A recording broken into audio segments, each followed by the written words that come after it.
Hi, Brandon.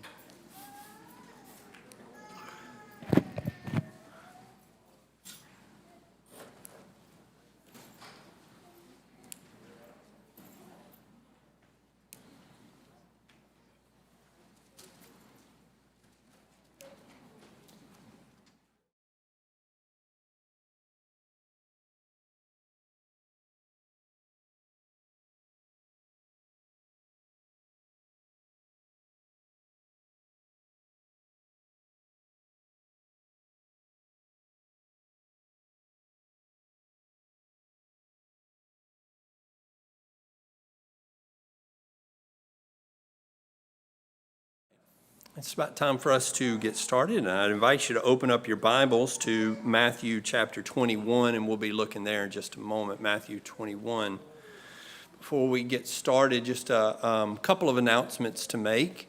One is that Jacob Keys met with the elders and about identifying with us here at Pepper Road, and we're very glad in his interest to do that, and looking forward to having him here with us. He's sitting over here behind Amy, and would encourage you to get to know him. We'll be sending out his contact information, and so we'll give that the customary week of grace period. The other is that the gospel meeting that we had put off from this summer to September with Bruce Reeves has also been put off indefinitely or canceled, so we won't have the meeting in September, and so you can adjust your plans around that information as well. Coming back to Matthew chapter 21, we are picking up about midway through the chapter, and as we look at this point, we're in Jerusalem. We talked about last class that we assembled together that we were nearing that point. Jesus was on his way to Jerusalem. Now we're in Jerusalem. And everything's getting more intense. And you're going to see that over these next several chapters. And Jesus is getting more intense with his challenges and with his rebukes. And we're going to see that as we get on over into chapter 23.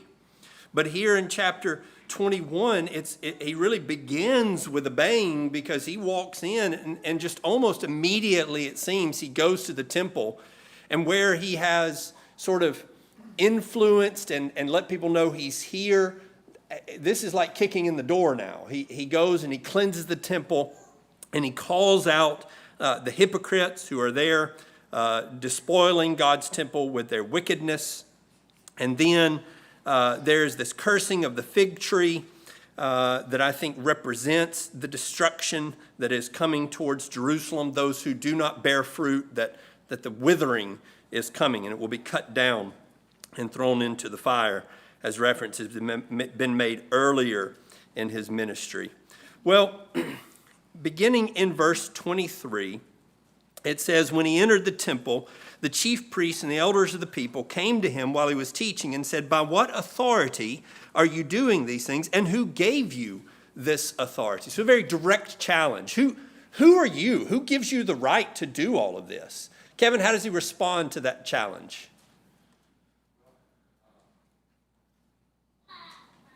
The first thing he does is prove that the question is not posed as a quest for truth. Because the answer that he poses a question back to them and says, well, tell me about the baptism of John, heaven or from men. And they say, well, I can't answer because I don't want it to be the answer that it is. Well, when they prove that they are not out to find out the truth, he doesn't waste any more time on them. There is no reason to engage with anyone after they have proven that truth does not matter to them. Yes. Yeah, and incidentally, he does answer the question, but in a very roundabout way, as Kevin has suggested. So the question, what is your authority? And then he points over here, and he does two things with that. He exposes, as Kevin said, they're not honest. Because if they were, they would have wrestled with that question and come to conclusion. And maybe their conclusion would have been, it's from men. But then you could have an honest discussion, right? Even if they had said, we believe that his authority came from men. Okay, well, let me disagree with you. Let me give you some points to note about that. But they said the very dishonest answer of, well, we just couldn't say. Well, they could say, they just don't want to, because as Kevin pointed out, they're afraid of the consequences. However, if they had investigated that question, the authority for the baptism of John comes from the same place as Jesus' authority. And so not only does he expose their dishonesty, but if they would be honest, they would have the answer to the question that they're asking him. And so I do think that that's an important point when we're talking about questions. Sometimes we talk about questions like, the phrase, there are no bad questions. Well, there certainly are bad motives with questions. Like this question of itself is not bad, like to ask where authority comes from. That's not a bad question. But there certainly are bad questioners. And what Jesus does is expose that these are bad questioners, that they're not honest, and they don't care truly about finding the answer.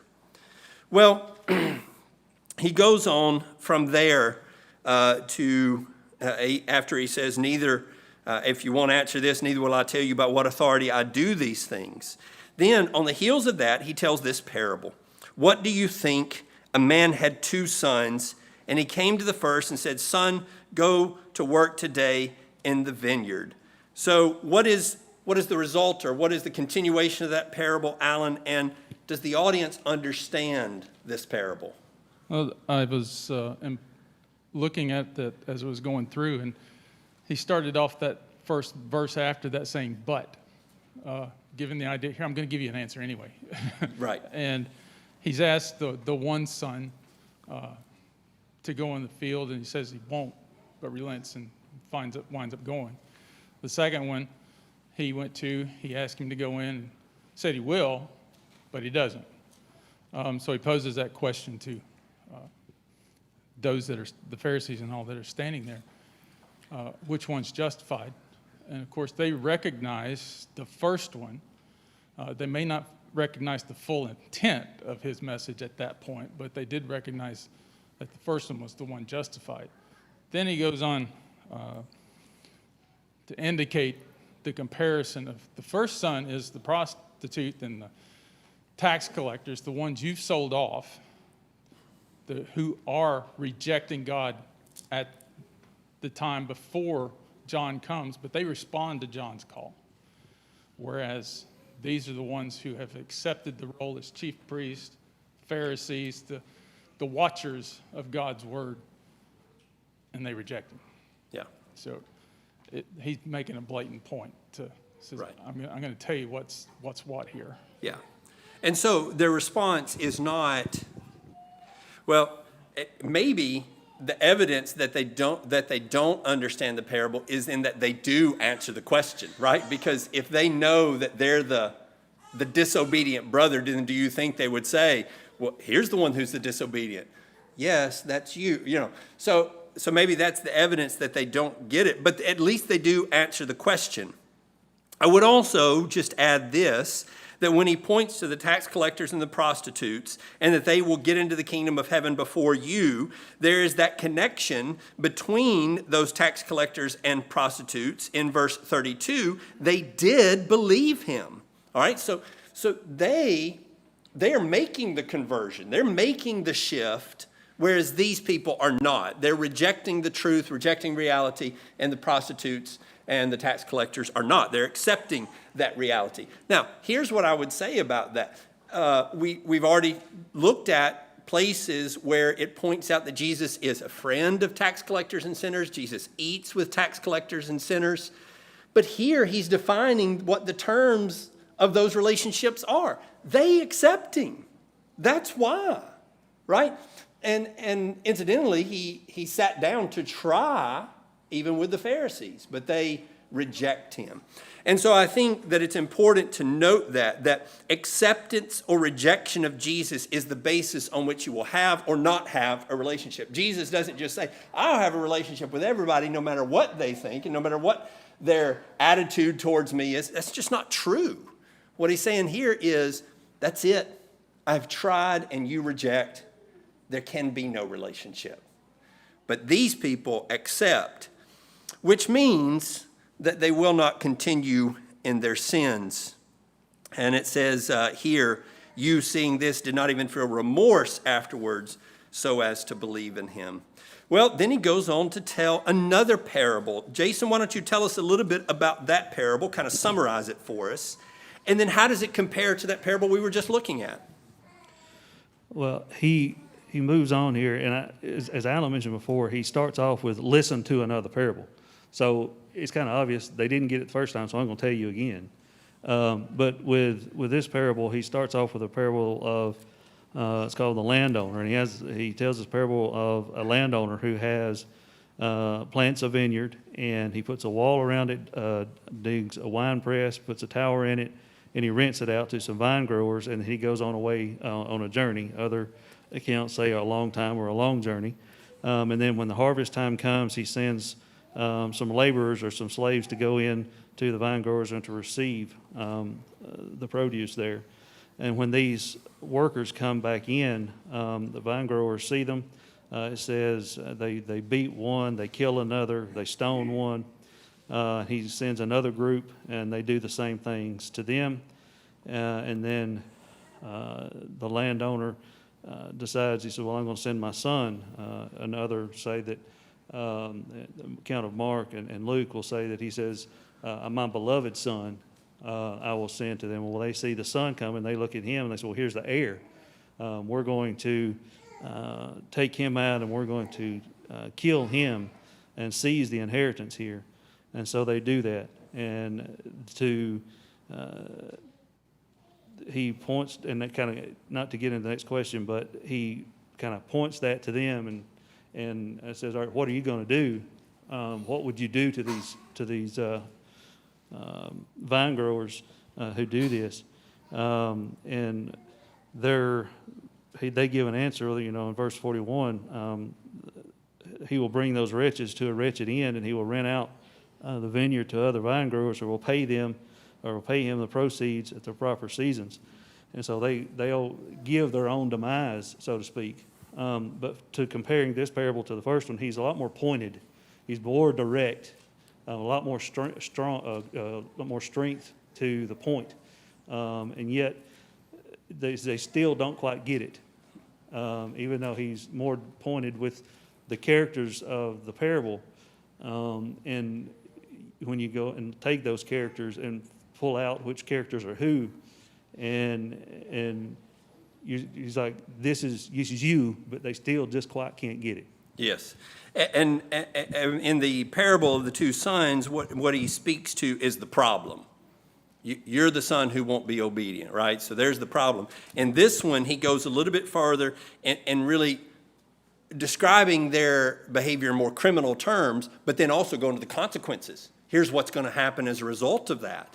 And as you say, they don't get it. It's, I do think Tom Holly says a parable allows us to see ourselves before we realize we're talking about ourselves, right? So you get that in the story that's given to David with regards to Bathsheba and the man who takes the little lamb. And so David says, well, let me just tell you what ought to be done. And Nathan's like, yes, that is what ought to be done. And so David, like when we read that, it's almost inconceivable that David can't understand that it's him that's being spoken of. But we can all be so blind. And so here they're going through that and they don't understand, at least to this point, that he's talking about them. Or maybe they do and they're daring him to actually make the application. But he does make the application. And he makes it in no uncertain terms. He has done, you see, everything up to this point, so much, let's say, up to this point has been allusions and implications. The implications are gone. We already talked about this with his own fate. He says to his apostles, here's what's going to happen. I'm just going to spell it out as literal as I can. And the same thing is true as he speaks here to this audience. Freddie, how far does he go in sort of making it clear what's going to happen to them? Well, in order for them to understand, he goes back to something they surely understood, which was Psalms 118. And he starts talking about the stone that the builders rejected. and the chief cornerstone, or became the chief cornerstone. And this came about from the Lord, and it is marvelous in our eyes. Of course, verse 43 and 44 is kind of what rings the bell for him when he shifts the attention from the tenants that rejected the servant to the builders that rejected the stone. And of course, in this case, God is the owner. He is the landowner. And the son that was killed, of course, is Jesus. And they're trying to make that connection. And when it gets to verse 43, and he says that the kingdom is going to be taken away from you and given to a people that will produce fruit. And he who falls on this stone will be broken to pieces, and whomever it falls, it will scatter like dust. And of course, they got it at that point, because verse 45 says they understood that he was talking about them. Yes. Yeah, and so it's no uncertain terms now. He's pulled away any facade or veneer that might be over this, and there's no way to understand it any other way than that certainly they are the ones who are going to reap this destruction. I think a couple of things about this to note. First of all, just what you said, Freddie, that they would surely understand. They would surely be familiar, but the Pharisees had done what so many of us can be guilty of, which is when we go to the Scriptures and we see the bad guy in the Scriptures, we always assume the bad guy is someone else. Whoever we're against, that's who the bad guys are. Whoever we think we are, we're always the good guys. And so you see this as Jesus points out, you're just like your fathers.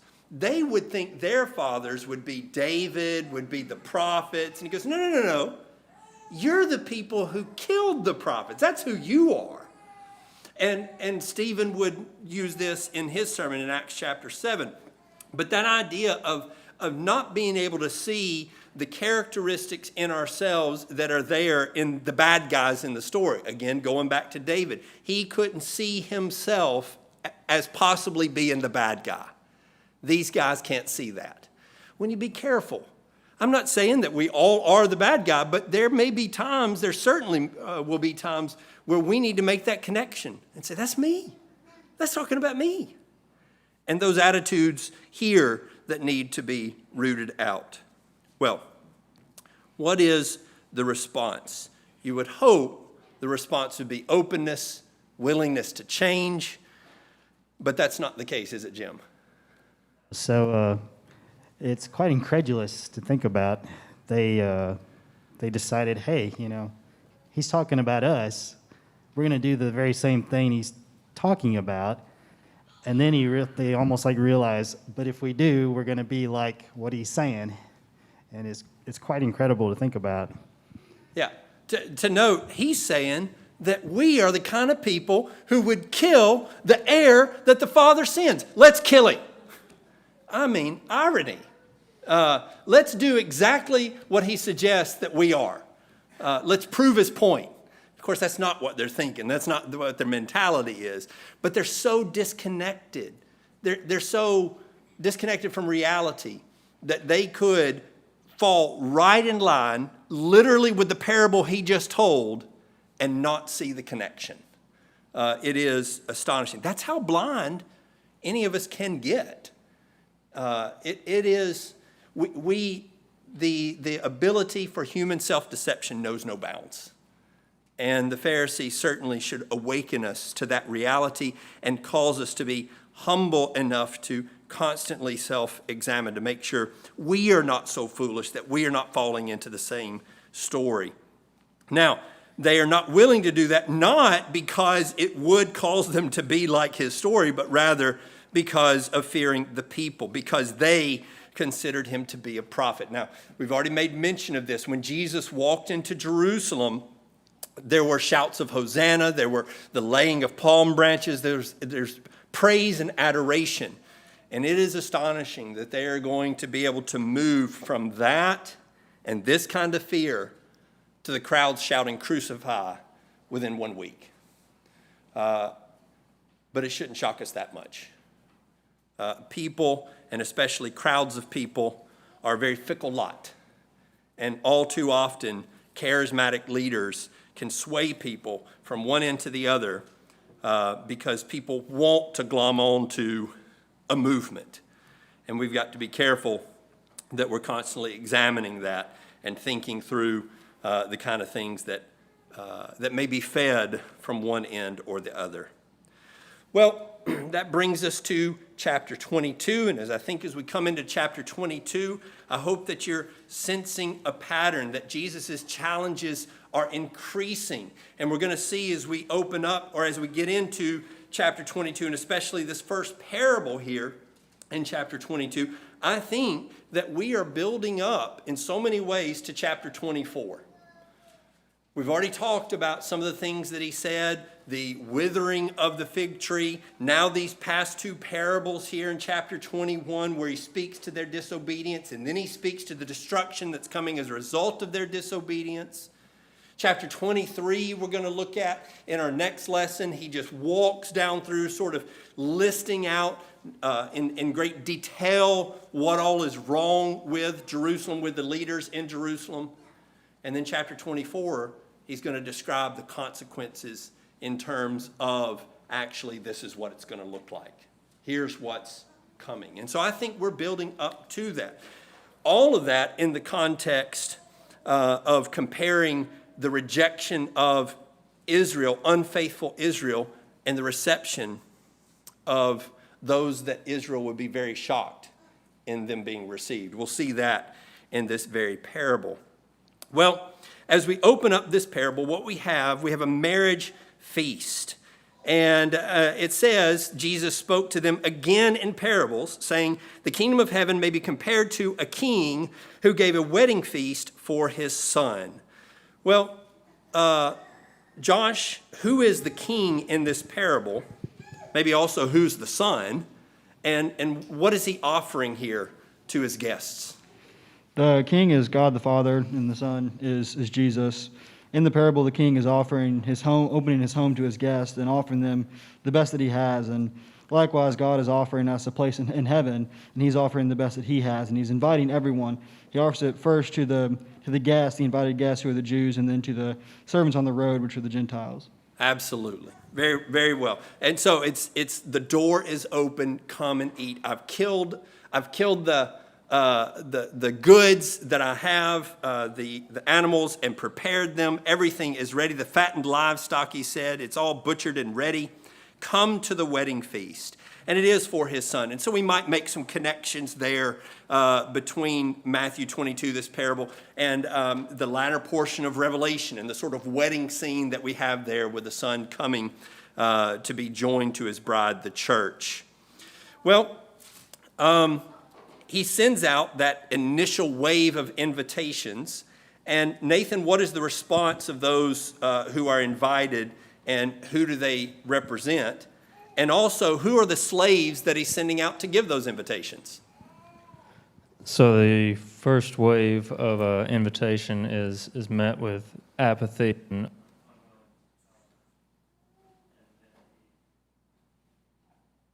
then he sends out again a second wave of servants or slaves, and to entice them to come, telling them what all will be available to them. And some meet that with a still unwillingness, and they go about their way to their business, while others take the servants and mistreat them and kill them and murder them.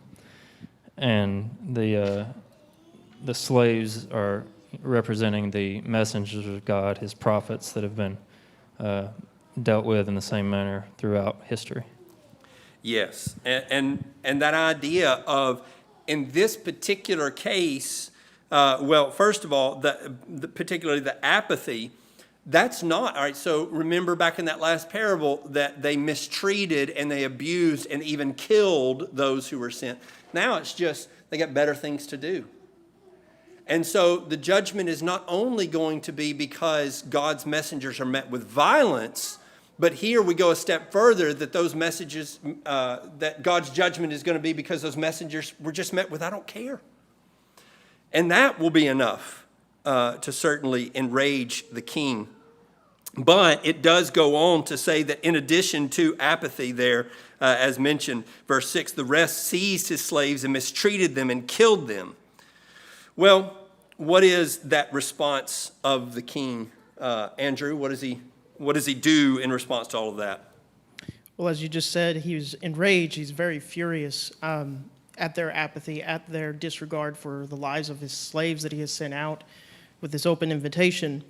And so he brings utter destruction. He sends out his armies. He destroys, as he calls them, the murderers, and destroys their city, which I think gives us a hint at what he's talking about here, and that this is going to be their final destruction. You have had opportunity over opportunity. We've been alluding to this with, there's a final destruction for the Jews. Part of that leads to that is there's going to be a second invitation here, which after final judgment, there is no more invitation. So I would point to this to AD 70 here, the final destruction of Jerusalem, and that it's really elaborating from verse 41 in the previous chapter. They've already answered what's going to happen. They understood that much of the parable, that this was an appropriate response. Yes. And now he's elaborating more. Yes, and so going back yet again to David and Nathan, and Nathan telling that parable, and then David saying, this is what should be done, and Nathan's, yes, you are the man. And so death would have been appropriate. Death penalty would have been appropriate for David in that case. And so Jesus going further, and so he sends out his armies, and now we're getting, I think, a little bit more literal, because indeed it will be an army who marches into Jerusalem. Do you see how we're building up? Do you see that the challenge at the first is to come in and to say, you people, these are people who hold themselves up. They represent themselves as holy, that they are supporters of the temple. They would connect themselves with the temple. And so the first thing that he comes in is he makes that separation. He says, no. The temple is holy, but you are not. And then he strikes down this fig tree, and then he tells parables about who they are truly, and then the consequences of who they are. And now we're getting even more close to the situation, to the description of who they are and what's going to happen as a result. So he's going to destroy them. That's the judgment that is coming. Well, the king says, however, the feast is ready, and I will have guests at my feast. And so he sends out invitations once again. And from whom does he gather guests at that point, Michael, and who do they represent? So in verse 9, he says, go therefore to the main roads. So really, in a way, just the general public, anybody that's there, anybody that's available to come to this moment. And you really kind of think about it as, if you think about the other ones, they were inconvenienced by the idea of the feast, and these folks are accepting the invitation willingly to come. So you kind of think about them as being maybe like the second tier, the rejected or the outcasts.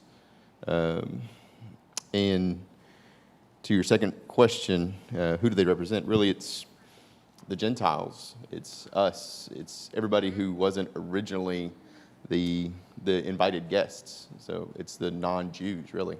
Yeah, and I would say not just the non-Jew, but the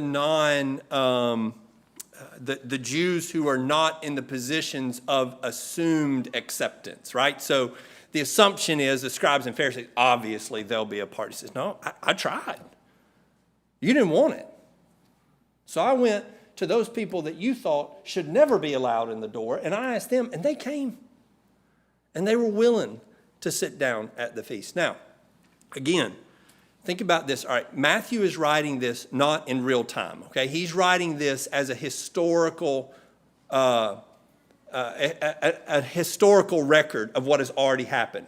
And he's doing so, he's presenting elements of that history in order to make a point. Go all the way back to the beginning. How many times have we brought up either Gentiles or outcasts, and Jesus doing something and accepting them and receiving, whether it's all the way at the beginning where those Gentiles are included in his actual genealogy, or his interaction with the Gentiles and the outcasts, the tax collectors and sinners and so forth, all along the way, leading up to this point right here, where he says, you, the people who assume that their ticket is punched and they get in the door no matter what, no, you will not be allowed in. And here, the people that you think have no part in me, they're going to be the ones at the feast. This is the same argument that Paul is making in the book of Romans. It culminates in chapter 11. You are being rejected. The Gentiles, those who are outside, they've been grafted in. It's the argument of Galatians that here, these people who think they're the sons of Abraham, no, they are sons of Ishmael. And you who are faithful, you are the ones who have descended through Isaac. You have descended through faith, not through the flesh.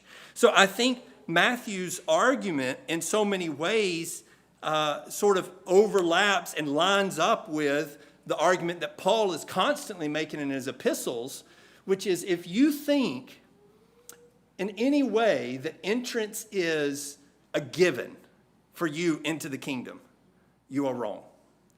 Now, I just want to go back real quick and suggest all the way from the beginning, in the book of Genesis, we see God's accepting one and rejecting another is in so very often is contrary to what you would have thought. Ishmael is the firstborn. Now we might say, yes, but he's the firstborn of a concubine. All right. Jacob is not the firstborn. Esau is. But he is chosen. And all along the way, God has chosen. And here, as they go down into Egypt, they are called up out of Egypt. They are slaves. They are not the cream of the crop. And God calls them up in bondage and brings them out and shows them that it's not your power and it's not who you are. And he even says that in the law. That's not why I chose you. They missed it, didn't they?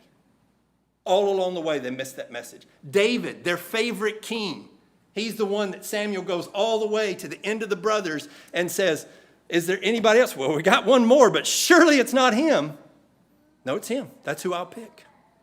And they missed it. And they missed that instruction that said it's not physical and worldly characteristics that impress that brings you close to God. But it is, as we've already suggested, simple faith, belief, willingness to accept who Jesus is and follow him. These people have rejected that, and God has rejected them, no matter what their accolades may be. He has accepted these people no matter what their deficiencies may be. And it is on those terms and those terms alone. And so, I think Matthew is pressing a point that God has been pressing for a very long time and has gone over the heads of these people, or maybe under their noses, as the case may be. Well, there is a peculiar incident that is included that I think is instructive and important in this parable. It tells us that when the king came in to look over the dinner guests, he saw a man there who was not dressed in wedding clothes. And he said to him, friend, how did you come in here without wedding clothes? And the man was speechless.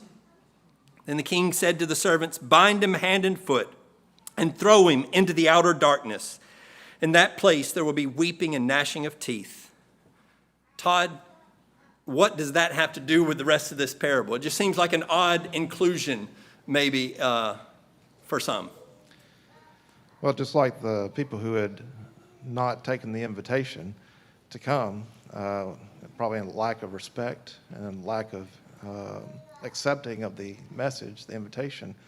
Here's someone who did come, but was not respectful to the king in a way that we probably don't understand as well, but not wearing that garment that he should have been. And thus, he's not doing what he ought to have been doing as well. And so even those who might come could still be not in line with what the king would have them to be. And of course, this would probably be the Gentiles here. And so just because the Jews don't accept the invitation doesn't mean the Gentiles kind of have a free ride. Yes. Yeah, and coming back to, again, I keep coming back to it, but coming back to Romans chapter 11.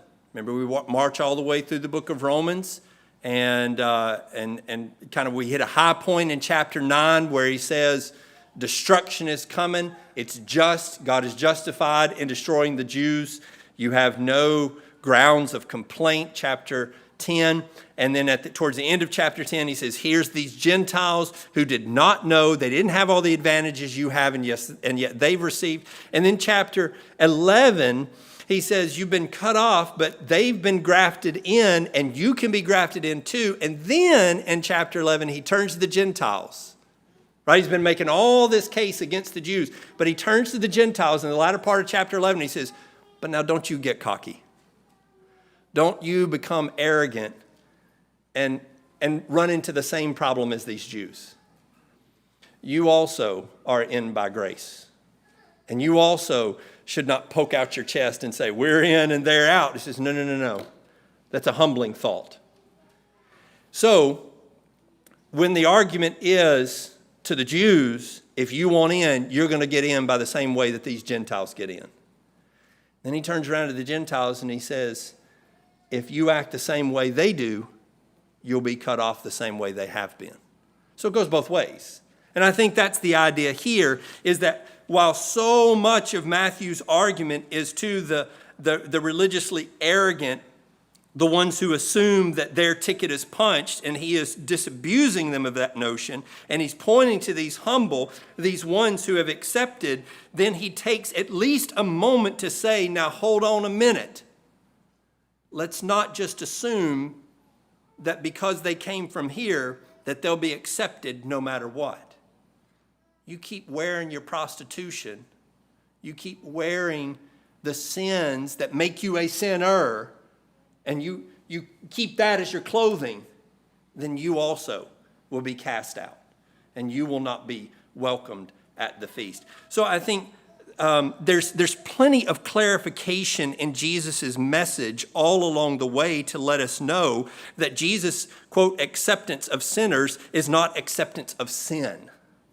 And here's a very pointed example of just that he accepts those who are willing to accept him, which means that they no longer accept the way of life that they have been steeped in for so long. Contrary, or contrast that with the Pharisees, who no matter how Jesus challenges, no matter what he says to them, they stick to what they believe and they're not moving an inch. Okay, see, that's the problem. They will not prepare themselves. They won't even answer the invitation, as it were. They don't even think it's worthy of their notice. He concludes this parable with this phrase here in verse 14, for many are called, but few are chosen. Now, that phrase, many are called and few are chosen, is sometimes used to suggest, and especially the word chosen, is used to suggest that it is outside of our control. But when we apply this, or when we attach this to this parable we've just looked to, who is called and who is chosen? Leonard, what's the distinction there?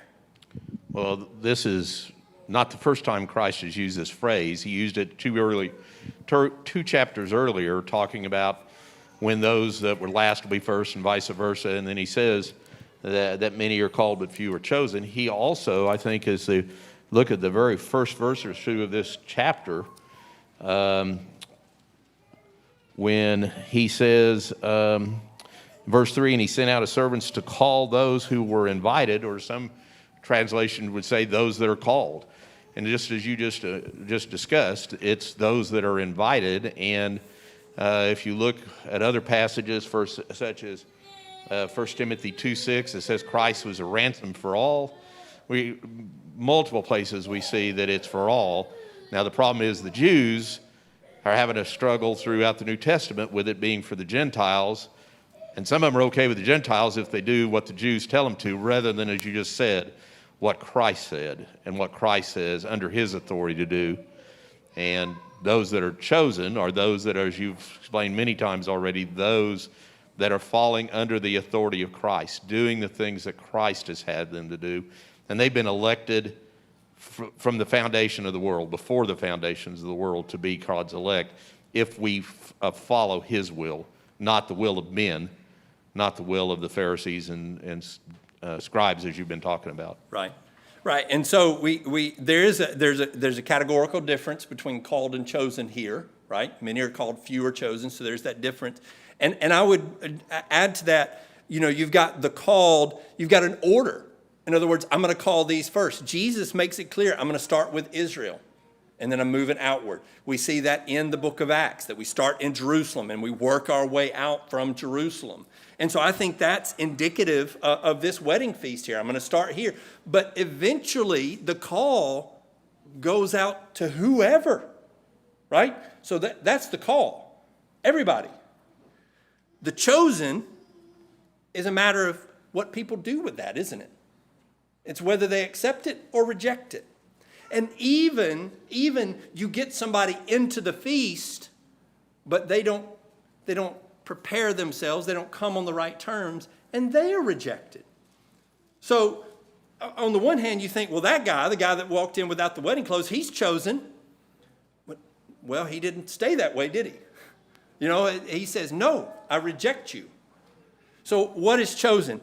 The one who's chosen is, he says, you could think of it this way. Who do I choose to be at my feast?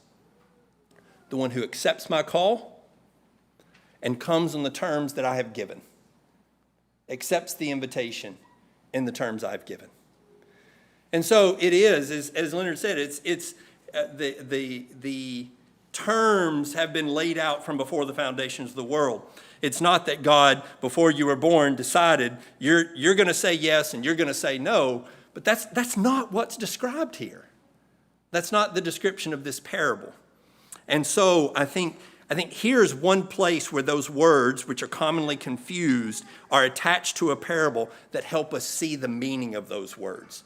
What does God mean when he uses those words? Well, here, this is what it looks like. I send out the invitation.